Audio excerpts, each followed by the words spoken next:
Hola chiquillos, ¿cómo están? Me gustaría saludarlos el día de hoy a todos ustedes y también me gustaría pedirles que me avisaran en el chat, como siempre, si es que tenemos algún problema técnico, algo que podamos solucionar desde acá, si es que escuchan bien y todo eso, como siempre. Por favor. Ya, muchas gracias ahí a Felipe, creo que fue el primero, que me avisó que estamos todos funcionando bien. Vamos a ver nuestra clase del día de hoy, ya pasando al segundo ítem del módulo común de química.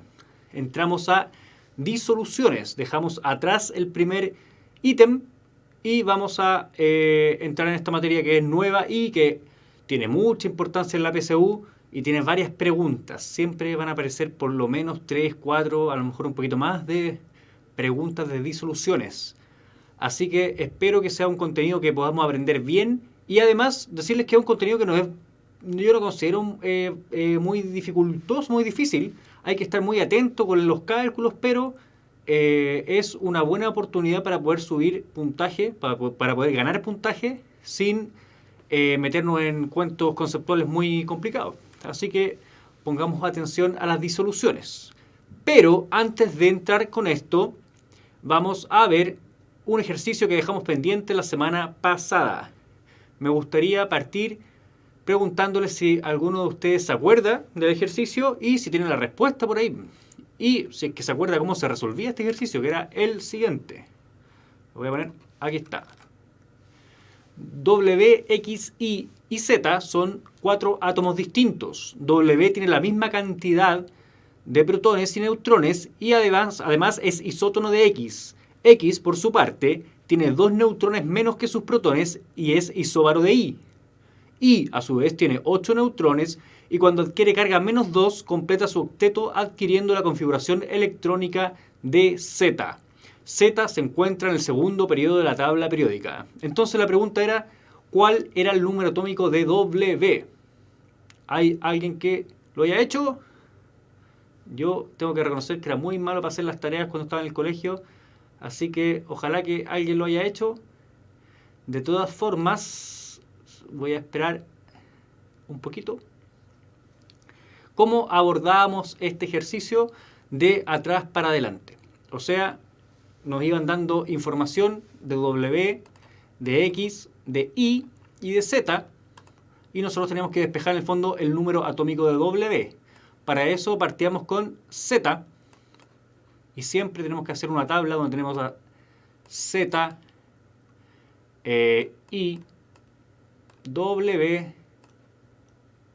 perdón, me faltó, voy a hacerlo de nuevo, W, X, Y y Z. Y planteamos los protones, neutrones y electrones. ¿Ya? Recordemos que para los que se vienen integrando recién, este ejercicio es del primer eje de contenidos que lo dejamos pendiente. Era un poquito más difícil y lo habíamos dejado por si alguien tenía tiempo para revisarlo. Todavía no me llega ninguna respuesta, así que me imagino que no. Pero hubo una persona que durante la clase de biología nos dio la respuesta y estaba correcto. Ya, Z se encuentra en el segundo periodo de la tabla periódica y además sabemos que cuando Y adquiere una configuración, o sea, completa su octeto, adquiere la configuración electrónica de Z, por lo cual sabemos que Z es un gas noble. Un gas noble del segundo periodo va a tener completos sus orbitales 1s2, 2s2 y 2p6, por lo cual va a tener 10 protones. ¿Ya?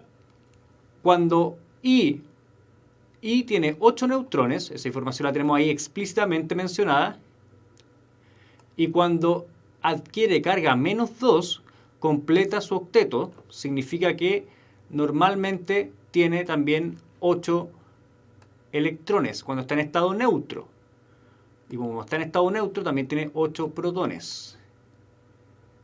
X, por su parte, vamos siempre desde abajo hacia arriba, vamos a ver a X. X, por su parte, tiene 2 neutrones menos que sus protones y es isóbaro de Y. ¿Qué significa que sea isóbaro de I? Que la cantidad de neutrones y protones es la misma, que tiene el mismo número másico, por lo cual protones y neutrones para X suman 16, igual que Y, ¿cierto? Entonces, si dice que tiene 2 neutrones menos que sus protones, significa que tiene 9 protones y 7 neutrones. Esto suma 16.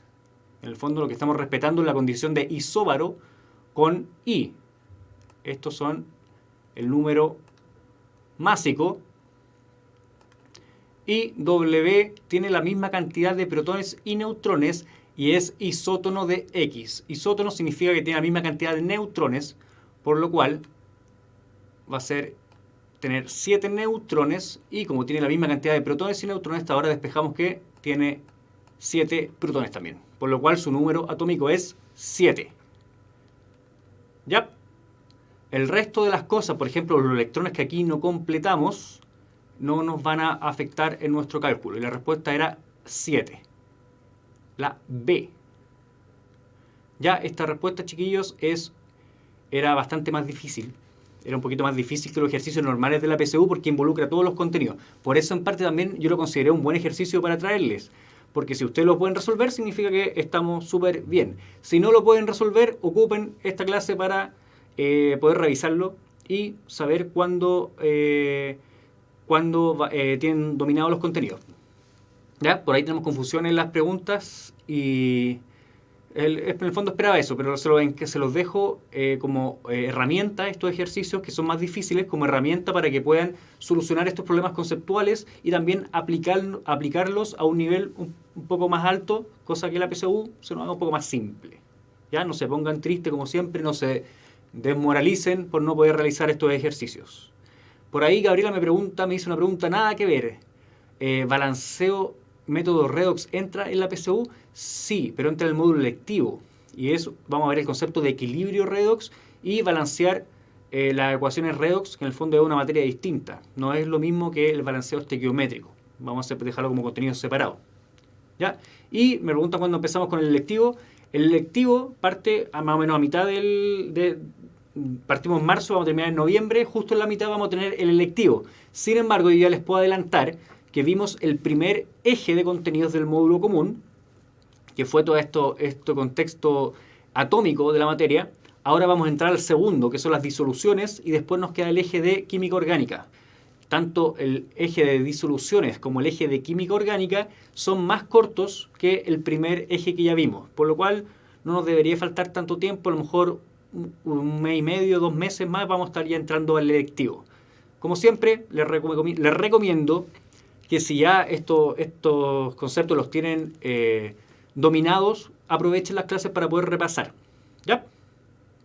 Así que sigamos con disoluciones. Pero antes de entrar a disoluciones, perdónenme que los tramite tanto, vamos a ver un par de consejos prácticos que pudimos extraer de las clases anteriores. Consejos que son específicos para la PSU, ¿ya? Que yo se los quiero dar, a lo mejor son muy obvios, pero es necesario que los mencionemos.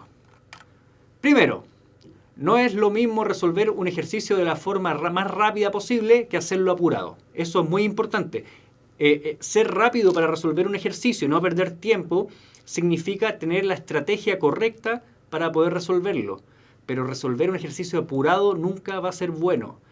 ¿Con qué hago énfasis en esto? En principalmente la lectura, en que tenemos que tener el tiempo y la calma para poder leer la pregunta como corresponde.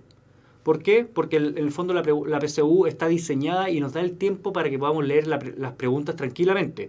Si no, nos arriesgamos a caer en cualquier error producto de la falta de comprensión de la pregunta. Ya, entonces, siempre ahí la parte emocional tiene que estar bien firme para no estar ansioso y no apurarnos el día de la PSU. Es un consejo medio obvio, pero muchas veces los errores que nosotros cometemos es por apurarnos.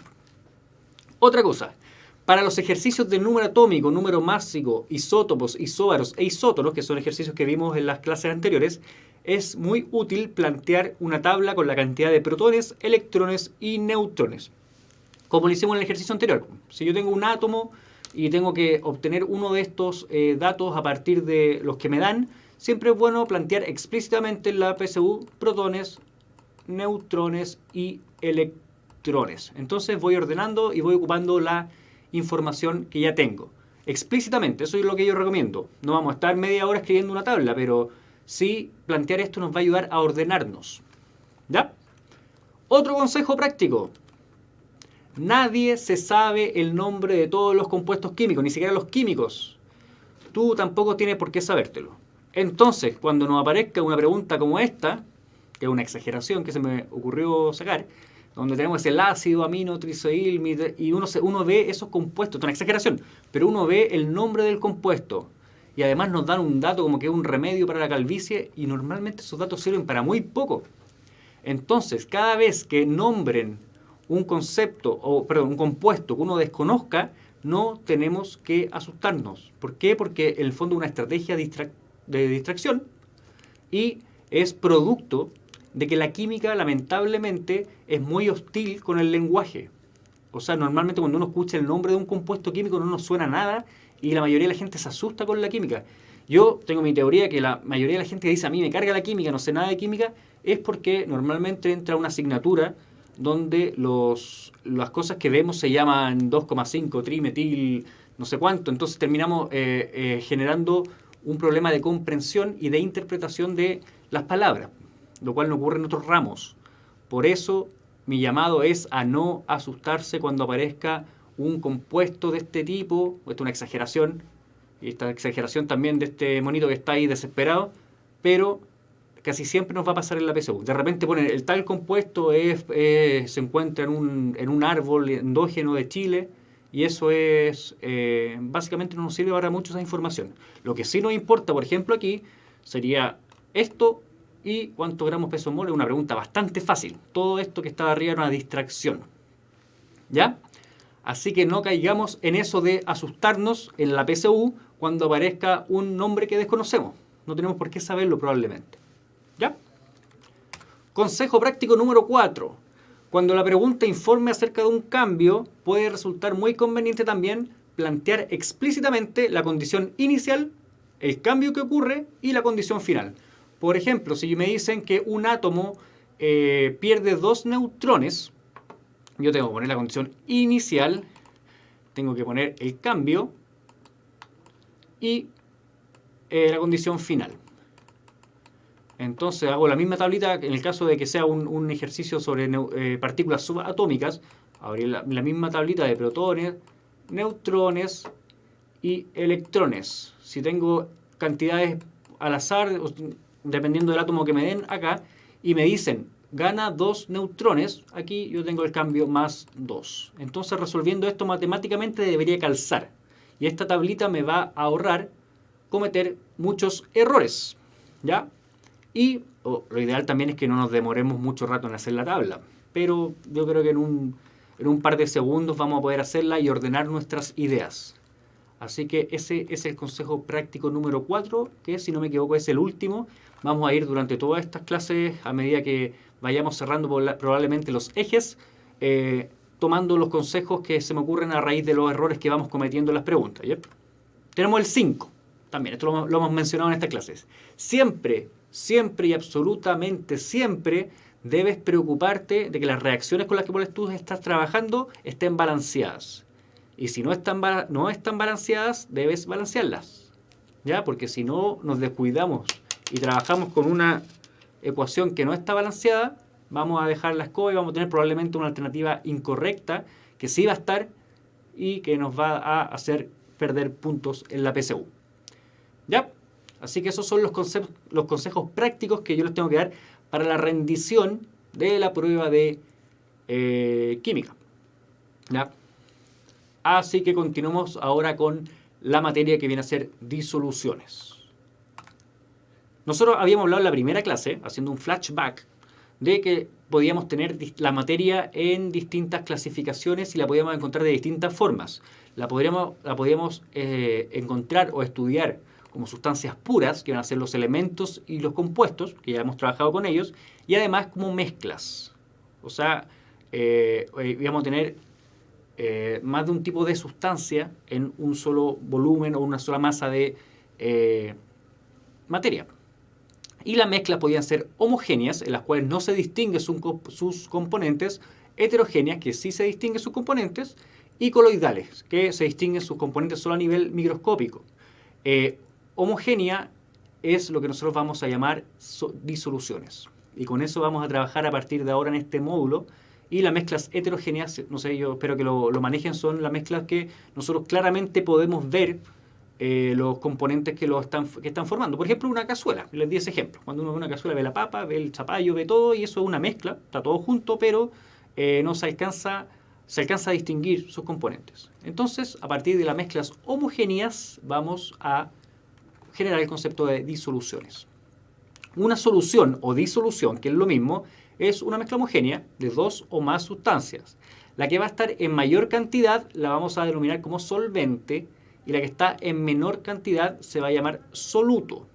Cuando nos referimos a el concepto de solvatación, que en el fondo lo que ocurre en una solución, es precisamente lo que se ve en este dibujo de acá abajo, donde tenemos por sí solas las partículas de soluto que están interactuando entre ellas, juntas una con otra, todo lo mismo, y en el otro lado tenemos las partículas de solvente interactuando con ellas una con la otra, solo solvente con solvente.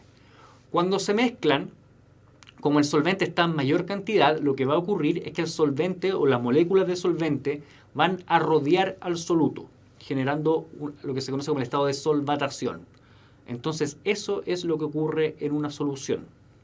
¿Ya? En el fondo, se mezclan las cosas y eso a nivel microscópico, y eso nos impide poder ver o distinguir los componentes de la solución. Podemos distinguir tres tipos de soluciones, que son las sólidas, en la cual tanto el solvente como el soluto son sólidos; las líquidas, en la cual el solvente solamente es líquido y el soluto puede estar en todos los estados de la materia, en cualquiera de los estados; y las gaseosas, en las cuales tanto el solvente como el soluto se encuentran en estado gaseoso. Vamos a ver un ejemplo que a lo mejor les va a parecer un poco obvio, pero es para poder entender un poquito un concepto que les quiero mencionar. Eso es jugo en polvo. No les puse el sobre de jugo para no dar ninguna marca, pero imagínense que ese es jugo de polvo, jugo en polvo de frutilla, por ejemplo. ¿Ya? Un día usted agarró ese jugo que estaba dentro de un sobre, este polvito que está acá, y lo mezcló con 1 litro de agua, tal como decía el sobre. Lo mezcló, lo revolvió y se dio cuenta que tenía un jugo en estado líquido que ya no podía distinguir el agua del jugo. Estaba todo junto y ya no se podía distinguir separadamente un componente del otro, sino que ya tenemos como una sola sustancia, que es la que vemos. Y ese jugo quedó bastante rico y con buen color, y fue muy agradable tomárselo. ¿Qué es lo que ocurre?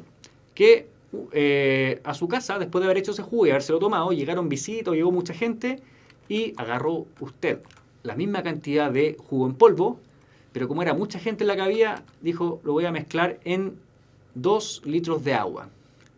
¿Y qué es lo que ocurrió? El jugo no quedó con el mismo color, no quedó con el mismo sabor, quedó desabrido de hecho, y quedó con esta característica un poco desagradable de tener muy poco gusto a jugo. Entonces, producto de haber agregado más agua, en el fondo quedó bastante más desabrido este jugo. Entonces, la conclusión a la cual llegamos es que después de haber agregado mucha agua, el jugo se echó a perder. El producto final, pues, este jugo que vemos aquí en estado líquido. Entonces, probamos una tercera estrategia, en la cual agarramos menos jugo en polvo, menos polvo, y lo mezclamos con el mismo litro de agua. Y volvió a quedar aguado. ¿Qué es lo que ocurre? Que ustedes me van a decir, que esto es obvio. Por supuesto que es obvio, todos lo hemos hecho. Pero lo que quiero demostrar acá es que no dependía la calidad de este jugo, la calidad del producto que al final nos tomamos, no dependía solamente ni de la cantidad de agua, que es en este caso donde cambiamos la cantidad de agua, ni solamente de la cantidad de soluto, que es en este caso el polvo. El polvo es el soluto, el agua es el solvente, para este caso. no dependía independientemente de cada una de ellas, sino que lo que nos importaba para poder obtener este líquido con esta característica es la relación entre la cantidad de soluto y la cantidad de solvente, que es el agua. Y eso se llama concentración. Probablemente a ustedes ya les suenen estos términos porque lo ocupamos habitualmente en nuestro vocabulario. O sea, cuando algo está muy desabrido, aguachento, como por ahí nos dice Kevin, que es también un sinónimo de lo mismo, en el fondo es porque está poco concentrado. ¿Ya? Y este jugo que en el fondo fue siguiendo las recomendaciones de un sobre de jugo por 1 litro de agua, en el fondo tiene la concentración ideal para el consumo de este producto. Por ahí Milan pregunta cuál es la diferencia entre solvatación y solución. Solución es esto, es el vaso de jugo. Una solución es un solvente, es la materia, en el fondo, que encontramos aquí, básicamente. Perdóname la explicación, déjame buscar una palabra más adecuada. Es la sustancia, ambas sustancias cuando interactúan, lo que nosotros tenemos ahí materialmente es una solución. La solvatación es el fenómeno que ocurre. Es básicamente la explicación hacia el fenómeno que es el que ocurre microscópicamente. ¿Ya? Por ahí nos pregunta Julián, o sea que una concentración depende de la cantidad de soluto y de solvente. Efectivamente, la concentración depende de ambas cosas. Yo podría aumentar la cantidad de solvente o disminuir la cantidad de solvente y voy a afectar la concentración. Y también podría aumentar o disminuir la cantidad de soluto y también voy a afectar. ¿Por qué? Porque la concentración es la relación entre la cantidad de solvente y la cantidad de soluto. ¿Ya? Espero que ese concepto haya quedado claro. Nosotros nos preguntamos, no sé si ustedes se han preguntado cuando ven el temario de EMRE o cuando ven los temarios de puntaje nacional, que le damos mucha importancia a las disoluciones. Y en la PSU aparecen 4 o 5 preguntas de disoluciones, lo cual es bastante. La razón por la cual se le da tanta importancia es porque tiene mucha utilidad tanto en la vida profesional, si ustedes llegan a estudiar una carrera relacionada con ciencias, o en la vida diaria. Por ejemplo, vamos al caso de que ustedes trabajen en un laboratorio o que busquen una carrera relacionada con ciencias.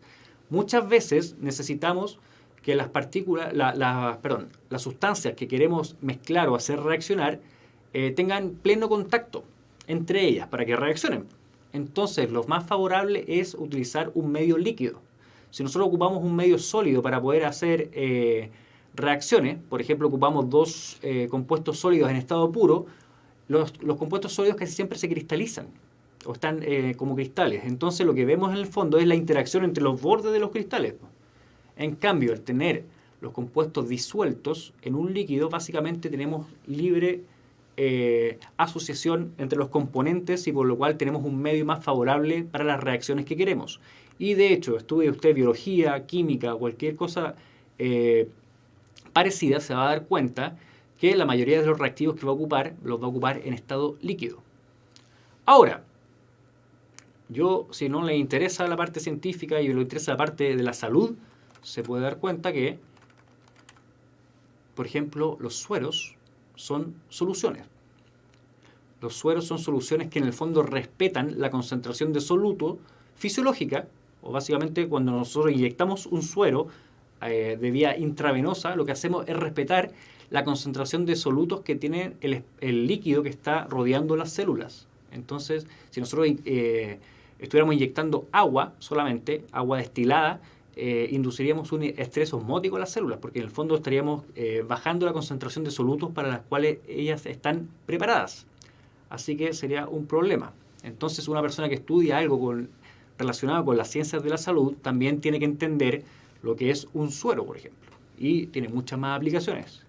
Y en la vida cotidiana, por ejemplo, las personas que estudian gastronomía. La gastronomía, muchas veces ocupamos soluciones.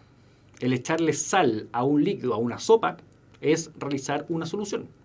Si yo tengo una receta en la cual tengo 2 litros de sopa que voy a preparar con una cucharada de sal, si un día me encuentro solo en mi casa y no quiero hacer los 2 litros y voy a hacer medio litro, debería hacer un cálculo para poder saber la cantidad de sal que le voy a echar. Entonces, al final vamos a terminar ocupándolo en cosas más cotidianas. Como por ejemplo, cuando yo espero que ustedes no lo hagan, consumir alcohol. Cuando uno consume alcohol, también lo que está en el fondo ingiriendo es una solución de etanol. El etanol es el soluto disuelto probablemente en agua. Entonces, por ejemplo, no sé si se han dado cuenta la gente que dice yo tomo pisco, porque el pisco tiene 35 grados y es como más fuerte, porque yo tomo pisco de 35 grados y no tomo vino, tomo lo más fuerte. Pero si el pisco que tiene 35 grados yo lo mezclo con 3/4 partes de bebida que tiene 0 grado alcohólico, al final estoy tomando más o menos alcohol que una copa de vino que tiene 12,5 grados alcohólico. Entonces ahí tenemos una noción que con los conceptos que vamos a ver hoy día de disoluciones lo vamos a poder solucionar. El copete se mide en volúmenes, por ahí dicen. El grado alcohólico es un porcentaje volumen-volumen, que es un tipo de concentración que lo vamos a revisar en esta clase. ¿Ya? Así que, en el fondo, esta es la razón por la cual vamos a tener tanta importancia centrada en las disoluciones. Y, de hecho, vamos a dedicar un par de clases a ver las disoluciones. Por ahí, mira, Gabriela nos dice que ella estudia odontología y disoluciones lo ha visto mucho en química. Mira, ahí tiene un dato que avala lo que yo estoy diciendo, para que me crean. Ya, para poder entonces cuantificar las concentraciones, vamos a tener que recurrir a ciertos métodos o ciertas formas de expresar estas concentraciones. ¿Ya? Las concentraciones las podemos ocupar a partir de porcentajes que se obtienen de la masa o del volumen de soluto en la solución, que se llaman concentraciones en porcentajes. Como estamos hablando de únicamente masa o volumen, no sé si ustedes recuerdan en nuestra clase de estequiometría, en la cual dijimos que no podíamos hacer comparaciones estequiométricas si no estamos trabajando en moles. Por lo cual, una concentración que está expresada en masa o volumen solamente, que no recurre al mol, en realidad nos está dando una idea de la cantidad de moléculas que hay en esa solución. Ya nos está solamente dando una idea de la cantidad de sustancia en gramos o en ml, en una unidad de masa o volumen, pero no nos está dando una idea de la cantidad de moléculas. Por otro lado, también tenemos otro tipo de concentraciones en las cuales sí vamos a recurrir al número de Avogadro, el famoso número de Avogadro, y al concepto de mol. Y ahí sí, cuando tengamos concentraciones que recurran al concepto de mol, ahí podemos encontrar la cantidad de moléculas que están presentes en esta solución. Ya, denme un segundo para ver las preguntas. Ricardo nos pregunta, ¿le están preparando la concentración? Ricardo nos puso una pregunta entera. Vamos a leer la pregunta de Ricardo. Me están pasando la preparación de disoluciones y un ejercicio me dice, ¿cuánto volumen de disolución hay que poner en una disolución de 0,3 molar si le agrego NaCl que está en 15% en otro frasco? Ese concepto, Ricardo, a Barça lo vamos a ver en la próxima clase, porque es en el fondo cuando trabajamos una solución sobre otra solución. ¿Qué te puedo decir por ahora? Que me busques por fuera para no meternos en esta clase en conceptos que no nos... para no en el fondo adelantar los conceptos que vienen para la próxima clase, que nos busques por Facebook, Material PSU 2018, ponen la pregunta ahí y la podemos responder hoy día mismo, si es que necesitas rápido esa respuesta, o si no, recurre a la famosísima fórmula que vamos a ver en la próxima clase, esto es un adelanto, C1V1 igual a C2 por V2. Esa fórmula, si es que no leí muy apurado tu pregunta, debería solucionar ese problema. ¿Ya? Perdona que no te pueda ayudar tanto con esa duda porque tengo que, en el fondo, respetar los contenidos que yo estoy planificando. ¿Ya? Así que, si necesitas esa respuesta, búscame por Facebook y te puedo intentar ayudar hoy. Vamos a ver masa, volumen, masa, volumen. Claro que sí, eso vamos a ver hoy día. Por ahí Sebastián me dice que me ha preguntado 4 veces lo mismo, no le respondo. Pero búsqueme. ¿Qué pasa cuando los elementos de la solución están en la misma cantidad? ¿Cómo se llama? Buena pregunta. Eso sería una mezcla, pero no podríamos en el fondo definir el... No podríamos definir como... No podríamos recurrir a este concepto de solvatación. Es buena la pregunta, Sebastián Huerta. Pero me imagino que está contemplando la dificultad que conlleva tener dos elementos en la misma cantidad. ¿Ya? Pero es buena la pregunta y la vamos a intentar resolver. ¿Ya? No ahora, quizás voy a buscar más información. Vamos con la primera expresión de concentración.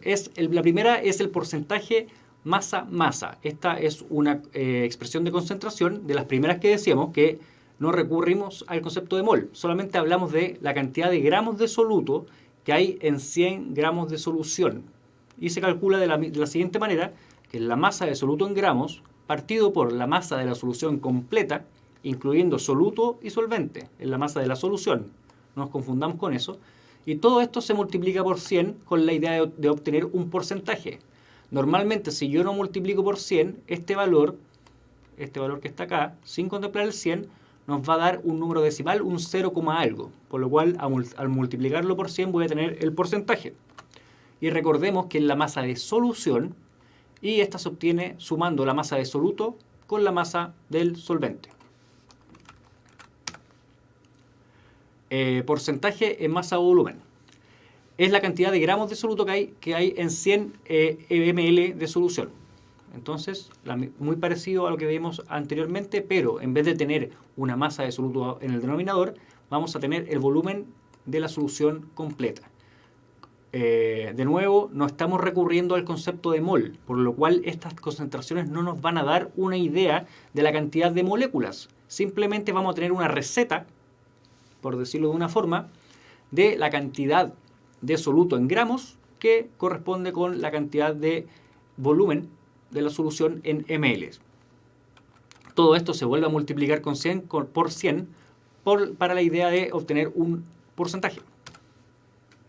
Y el porcentaje también volumen, que ya es básicamente el volumen de soluto en el 100 ml del volumen de la solución, que es lo que tenemos acá. Obedece a lo mismo también, no nos da una idea de la cantidad de moléculas porque no recurrimos nunca al concepto de mol. Estas son las tres concentraciones basadas en porcentajes. Y tenemos un cuarto tipo de concentración, que si bien no es un porcentaje, también podríamos clasificarlo acá, parecido, que es las partes por millón, que básicamente nos dice la cantidad de unidades de soluto que hay en 1.000.000 de unidades de la solución. Por lo cual, si expresamos un miligramos de soluto en kilogramos de solución, vamos a tener en el fondo que hay 1.000.000 de miligramos en 1 kilogramo, por lo cual esta fórmula debería darnos las partes por millón. Ahora vamos a pasar a las concentraciones que sí se basan en el concepto de mol, por lo cual vamos a tener una idea a partir de estas concentraciones de la cantidad de moléculas que pueden estar dando vueltas en un volumen determinado de estas soluciones. La primera es la molaridad o concentración molar. Con R, lamentablemente ocuparon palabras muy parecidas y a veces se confunden cuando uno pronuncia, sobre todo cuando una persona como yo pronuncia muy mal, pero voy a intentar decir molaridad, que es la cantidad de moles de soluto partidos por el volumen de la solución completa en litros. Por lo cual, la molaridad o la concentración molar es la cantidad de moles de soluto partido por 1 litro de solución. Y por otro lado tenemos la concentración molal o molalidad, que es la cantidad de moles de soluto que hay en 1 kilogramo, o sea, estamos hablando en una masa, una unidad de masa, pero de solvente. Espero que hagan siempre y lo retengan por siempre esta diferencia, que la molalidad es la masa del solvente, mientras que la molaridad, y me voy a volver, es el volumen de la solución completa. Entonces ahí hay que tener una advertencia, que no se nos vayan a confundir. Por ahí me preguntan si hay un acrónimo, alguna forma más fácil de aprender molaridad y molalidad. No se me ocurre ninguna, pero vamos a ocupar tanto estos conceptos que yo espero que se los termine aprendiendo. ¿Ya? Vamos a ver un poquito las preguntas. ¿Vamos a ver ejercicios? Sí, vamos a ver ejercicios. Por ahí Juan Zapata nos dice si la pregunta de Sebastián correspondía a una solución saturada. Es que no podemos hablar de solución saturada si es que no sabemos, y por lo menos a mí me cuesta hablar de solución si es que no podemos identificar el soluto y el solvente. ¿Ya? Y el concepto de solvatación no sé si va a aplicar a este caso medio excepcional que nos proponía Sebastián, en el cual vamos a tener una molécula de solvente por cada molécula de soluto. ¿Ya? Este fenómeno de solvatación en el fondo es que las moléculas de solvente van a rodear a las moléculas de soluto. Entonces, no sé si podemos llegar a definirlo tan fácil. Javiera me dice que voy muy rápido. Vamos a tomarlo en consideración. Pero que ya me fui tan rápido que ya terminé la materia, Javiera. Pero hagamos un repaso entonces. ¿Ya? Lo hago rapidito, no tan rápido, pero lo voy a hacer para que veamos la diferencia. Teníamos dos tipos dos grupos de medidas de concentración. Las primeras, las concentraciones basadas en porcentaje, que la única diferencia era básicamente si recurríamos a una masa o a un volumen. ¿Ya? El porcentaje masa-masa es la masa de soluto partido por 100 partido en la masa de la solución. Es un porcentaje masa y masa. En el fondo es bastante simple porque tenemos la masa acá y la masa acá, esto en gramos. El porcentaje masa-volumen es similar, pero tenemos la masa en gramos en el numerador y en el denominador tenemos el volumen en mililitros. ¿Ya? Son expresiones distintas de un mismo fenómeno que es el fenómeno de solvatación. En el fondo tenemos un soluto en menor cantidad que está disuelto en un solvente formando una solución donde no podemos distinguir ni lo uno ni lo otro.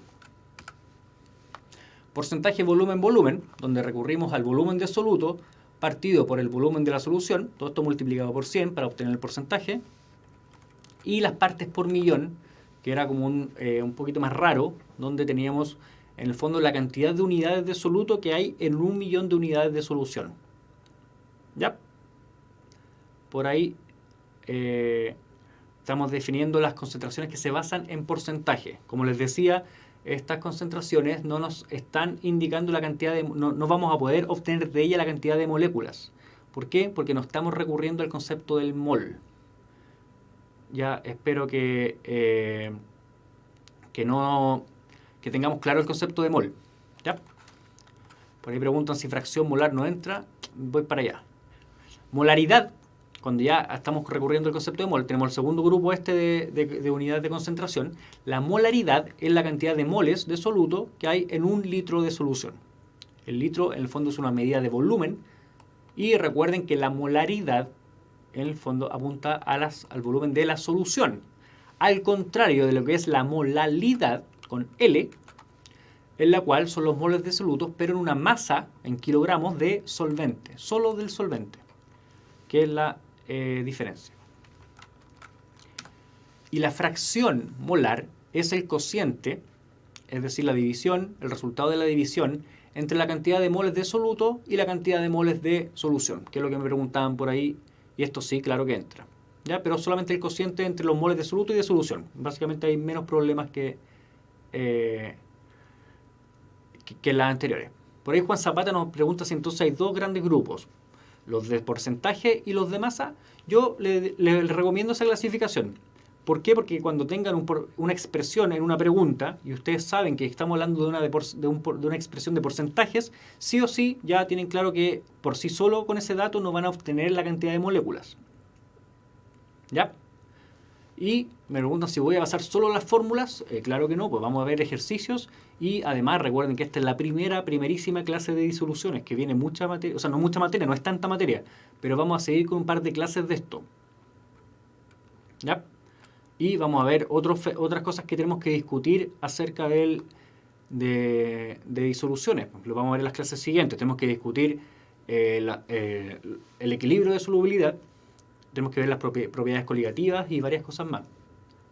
Así que por ahora en esta clase vamos a pasar estas expresiones de concentración. Por ahí nos pregunta Sebastián que no entiende la unidad de medida del mol. El mol, y vamos a hacer un pequeño repaso, perdónenme a los que ya estén tan aburridos de esta explicación que siempre les doy yo, es que el mol es una unidad arbitraria que nosotros designamos básicamente para poder comparar la cantidad de sustancia que hay, la cantidad de partículas.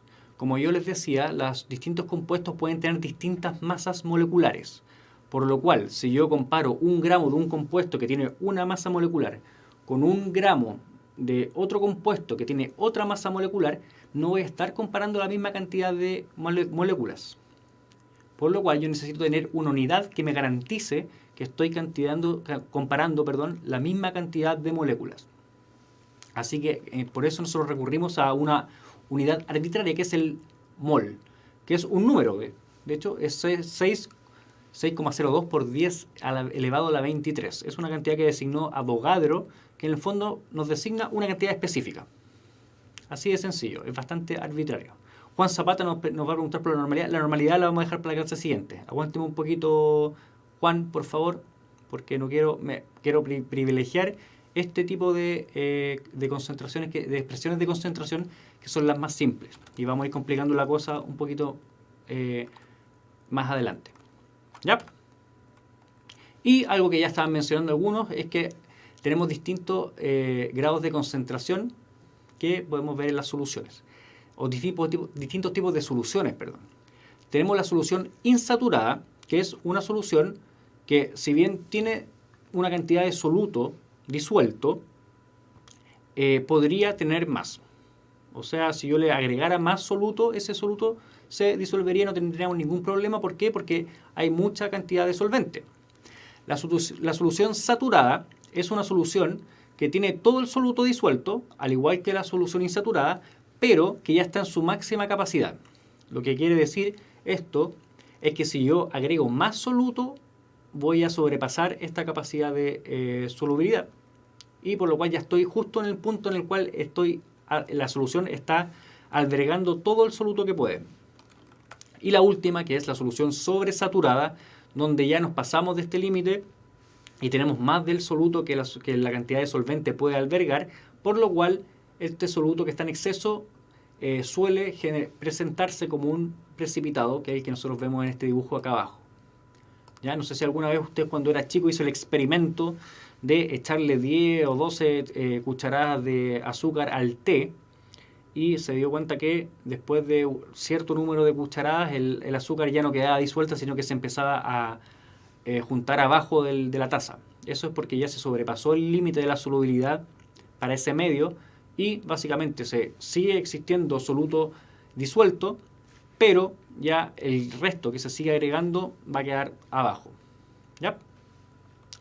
Entonces, con estos conceptos que vamos a dejar para la clase de hoy, recuerden que tenemos más clases pendientes para solubilidad, vamos a ir a la pregunta de desafío que nos trae la Universidad Mayor. Voy a dejarle esta pregunta. La siguiente figura representa 3 soluciones de una misma sal que están en una relación de volumen 4, 2 y 1, respectivamente. Ahí están las 3. En relación a sus concentraciones, se puede afirmar correctamente que A. Las 3 soluciones presentan igual concentración molar. B. La solución 1 es de mayor concentración molar que las soluciones 2 y 3. C. La solución 3 es de menor concentración molar que las soluciones 1 y 2. D. La solución 1 es de menor concentración molar que las soluciones 2 y 3. Y E. La solución 3 es de mayor concentración molar que las soluciones 1 y 2. Voy a darle un tiempo por ahí, voy a ver las preguntas que Mira nos dice, ¿para qué nos sirve saber este número? El de Avogadro nos sirve para poder obtener la cantidad de moléculas que hay dando vuelta. Si yo tengo un mol de sustancia en un vasito y quiero saber la cantidad de moléculas que hay, tengo que recurrir al número de Avogadro, porque en realidad no tendría una molécula, tendría un mol. Lo que significaría es que tengo 6,02 por 10 a la 23, o sea, estamos hablando de un número grandote de moléculas. ¿Ya? Ese es el fondo lo que nos representa el número de Avogadro. Es lo mismo que pedir los huevos de a docenas, como nos decía por ahí el biólogo. Siempre el biólogo nos ayuda con sus ejemplos. Es como pedir los huevos de docena. En el fondo ya nos dejamos de preocupar de cada huevo individualmente porque se hace muy difícil y nos empezamos a transportar de a docenas. Es lo mismo. Es muy difícil manipular las moléculas de a una, porque son muy pequeñas. Entonces ocupamos un número arbitrario. ¿Podría haber sido otro número? Sí, pero fue Avogadro el primero en designarlo y en el fondo hablamos de un mol de sustancia, que es lo mismo que decir 6,02 por 10 a la 23 moléculas de esa sustancia. ¿Ya? Por ahí tenemos las preguntas llegando, las respuestas, perdón, llegando. Entonces,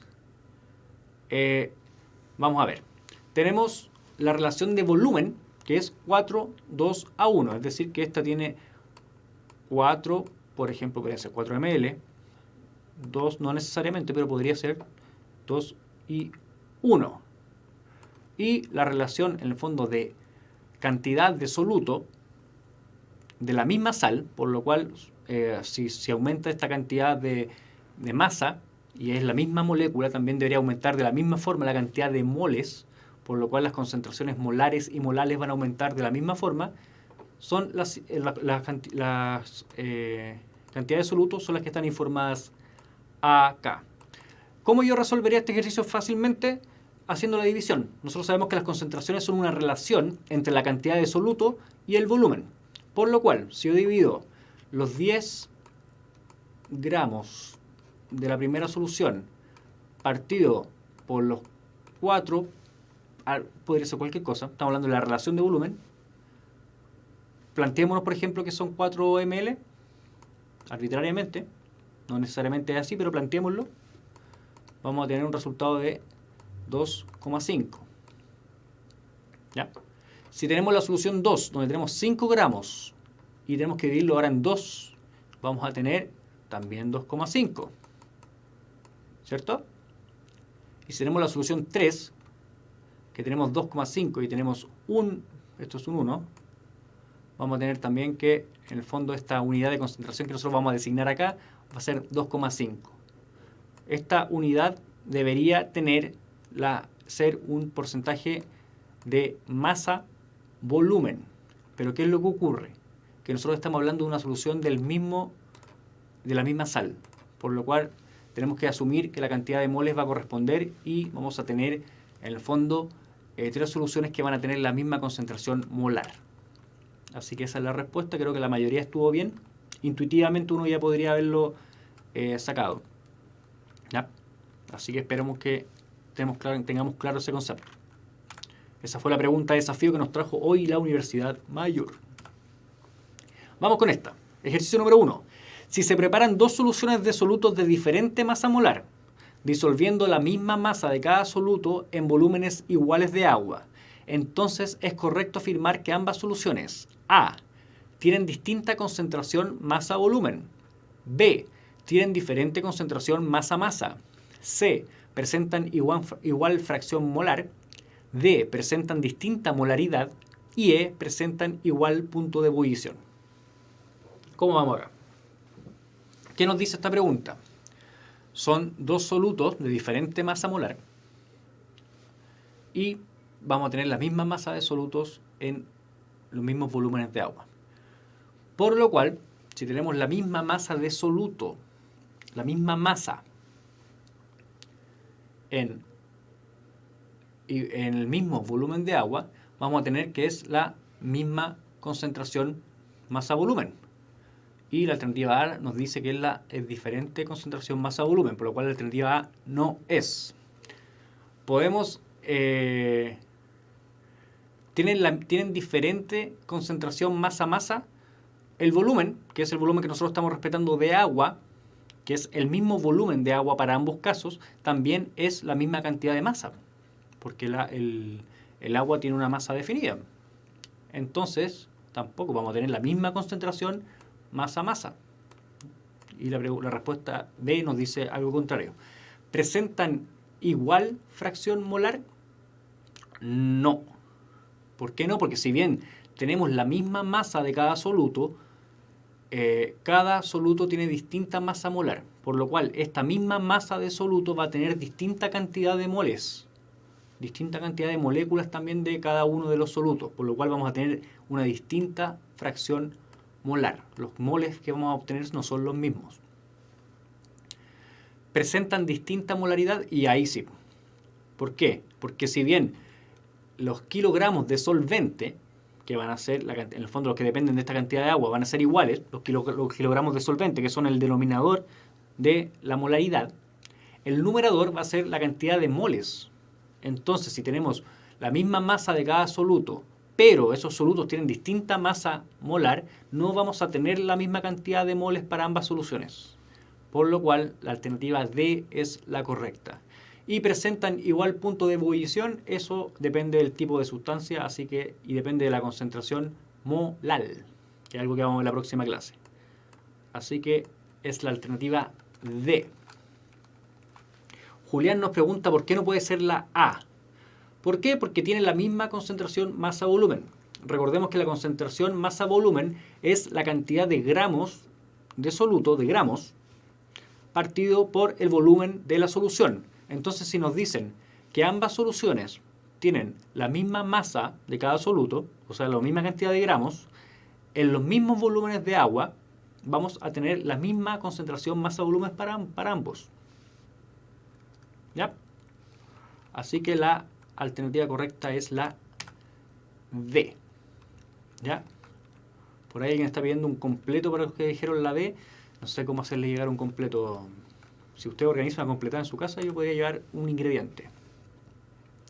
Suponiendo que en las siguientes figuras las esferas representadas corresponden a soluto disuelto en el volumen de la solución designada, ¿cuál de las soluciones es la más concentrada? Recordemos que la concentración que nos decía el ejemplo que les mostré ese con el jugo en polvo, la concentración es una relación entre la cantidad de soluto y el volumen. Por lo cual, si aquí la cantidad de soluto está representada por estas esferas, nosotros vamos a poder hacer, por ejemplo, la siguiente relación. Tenemos 3 esferas, una cantidad de soluto arbitraria que nos designó este ejercicio, partido por 20 ml. Aquí tenemos 4 esferas partido por 40 ml. Y acá tenemos, son 6 esferas partidos por 60 ml. Lo mismo acá, 5 partido en 80 y 1, 2, 3, 4, 5, 6, 7 partido en 100. ¿Ya? Creo que vamos a tener un pequeño problema aquí con los mínimos comunes múltiplos. No sé si ustedes ya vieron cuál es la que es más grande. ¿Ya? Casi todos están correctos. Como estoy un poquito corto de tiempo, les voy a... En el fondo no voy a resolver la división, pero efectivamente es la letra A. El que tenga tiempo, los que estén viendo la clase grabada después, ya no esté en vivo, van a poder hacer la división y se van a dar cuenta que el resultado de las fracciones, el más grande va a ser la A. Uno lo puede ver intuitivamente, pero les recomiendo no vayan a hacer esto en la PSU. En la PSU resuélvanlo. No se van a demorar tanto. Yo estoy un poquito corto de tiempo, así que voy a pasarlo, ¿ya? Pero es la A, porque es 3 partido por 20.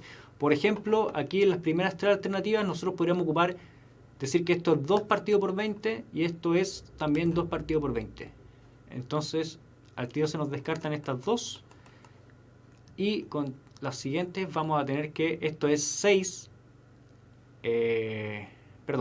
Para llegar a 80 tenemos que multiplicar por 4, entonces vamos a tener 12 partido por 80, o sea que esta nos descarta. Y para llegar a 100 vamos a tener que multiplicar esto por 5, es decir, 15 partido por 100. O sea que también se nos descarta esta y ahí tenemos la alternativa A. Perdónenme esta resolución, estoy un poquito apurado, pero los que puedan hacer esta división o ir comparando las fracciones con un mínimo común múltiplo van a encontrar una forma muy fácil de resolverla. Ya, vamos con la siguiente. Es correcto afirmar que cuando un soluto se disuelve en un determinado solvente, A. El soluto reacciona químicamente con el solvente. B. Se rompen las interacciones intermoleculares soluto-soluto. C. Se rompen los enlaces covalentes que forman al soluto. D. Se forman siempre puentes de hidrógeno. Y E. Se forma el soluto en un compuesto estructuralmente más parecido al solvente.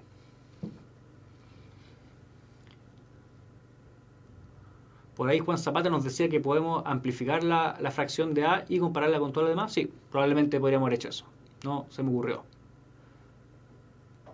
Pero sí, básicamente lo que había que hacer era comparar esas fracciones. Podríamos haber dividido y haber obtenido el decimal, y era una posibilidad. O haber amplificado la fracción, como nos dice Juan, que tenía toda la razón. Yo intenté hacer eso un poquito apurado y puede que me haya complicado. Pero lo que yo hice recién, en el fondo, yo estoy apurado por el tiempo de la clase, me quedan 3 minutos de clase, es lo que ustedes no tienen que hacer en la PSU, que lo decíamos al principio, que es resolver algo apurado. ¿Ya? Así que perdón por haber hecho eso. ¿Cómo estamos con las respuestas acá? Tenemos, veamos, el soluto reacciona químicamente con el solvente. ¿Existe un cambio estructural en los enlaces de cada uno de los componentes? La verdad es que no. Entonces tenemos que descartar la respuesta A.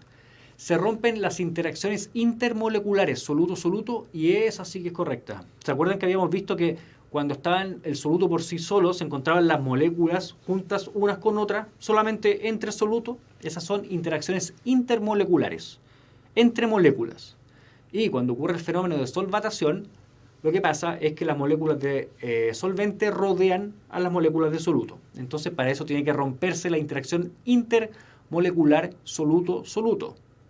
Intermolecular es entre moléculas. Quiere decir eso que la estructura de la molécula, dentro de la molécula, no se rompe.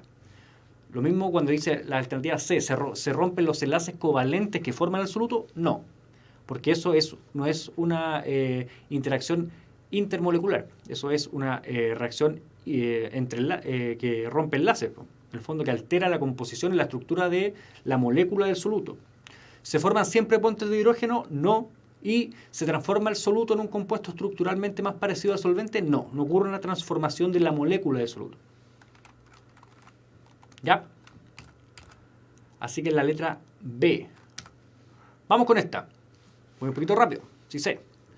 El ejercicio 4. Con 60 gramos de agua y 15 gramos de soluto, independiente de la temperatura, se obtiene una solución de concentración, y ahí tenemos la alternativa. ¿Ya? Si se rompen las interacciones intermoleculares, ¿por qué el soluto no reacciona químicamente con el solvente? Pregunta Diego. En el fondo, ¿qué es una reacción química? Una reacción química, lo habíamos visto en unas clases anteriores, es cuando se modifican las estructuras de las moléculas, ¿cierto? Se modifican los enlaces dentro de una molécula. Entonces, cuando hablamos de interacciones intermoleculares, no estamos pensando dentro de la molécula. La molécula por dentro, o sea, la composición de la molécula es la misma. Lo que ocurre es que la forma de relacionarse con el resto de las moléculas cambia. Y eso, en el fondo, es el fenómeno de solvatación. Cuando hablamos de soluciones, no estamos nunca hablando de la alteración de las propiedades de las moléculas de soluto, por ejemplo. Siguen siendo iguales las moléculas de soluto. El problema es que el contexto en el que están cambia. ¿Ya? ¿Cómo resolvemos esta pregunta? Tenemos 60 gramos de agua y 15 gramos de un soluto. Se obtiene una solución de concentración. ¿Qué es lo que nosotros tenemos? Tenemos una... Informado hasta ahora, tenemos que son 15 gramos de soluto versus 60 más 15, 75 gramos de solución. ¿Por qué? Porque estoy sumando, cuando hacemos la solución, estamos sumando tanto el solvente, que es el agua, con el soluto. Recordemos que estos tipos de concentraciones, la concentración masa-masa, que es la que estamos viendo acá, es la cantidad de gramos de soluto partido por los gramos de solución, no de solvente.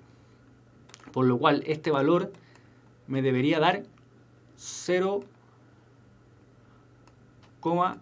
¿qué lo saco por ahí? 2, corríjame si me equivoco. 150, sí, 0,2. ¿Por qué? Porque 0, porque esto en 150 y después quedamos con, cabe 2 veces. 0,2. Como esto es una concentración basada en porcentaje, tengo que multiplicarlo por 100, por lo cual me va a dar 20. ¿Qué es esto? Es una concentración gramo es una concentración de peso. por lo cual va a ser 20 peso. ¿Ya? ¿Qué es lo que ocurre? ¿Por qué me aparece la alternativa peso-volumen? Porque yo podría hacer la correspondencia de decir, si estos son 60 gramos de agua, podrían ser 60 ml también. Pero es que eso va a depender de la temperatura, depende del estado de la materia en el que se encuentren. Entonces no es fijo, por eso dice independiente de la temperatura.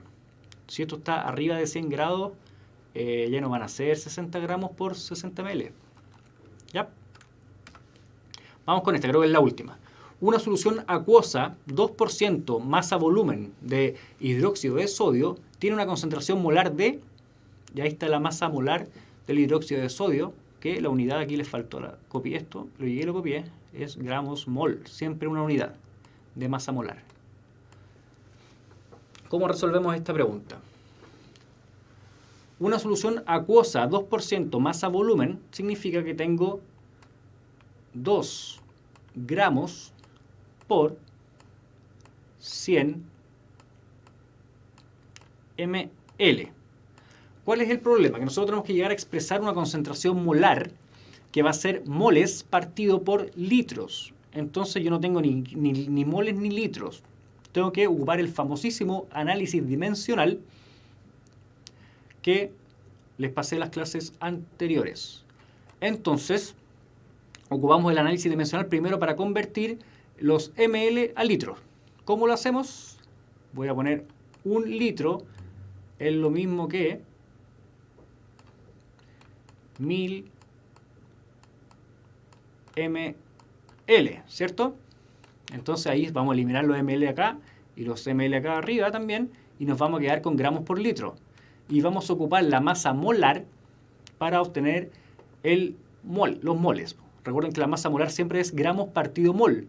Entonces, si yo me quiero deshacer de los gramos, y los gramos están ya en el numerador, voy a incluir los 40 gramos mol y nos va a quedar el mol arriba. Entonces, resolviendo esto, nos va a quedar el resultado en, eliminando ml, eliminando gramos, en moles por litro, lo cual corresponde a molaridad. Entonces, si yo tengo 100 y 1000, voy a eliminar el 100 y me voy a quedar con un 10. ¿Cierto? Estoy simplificando simplemente.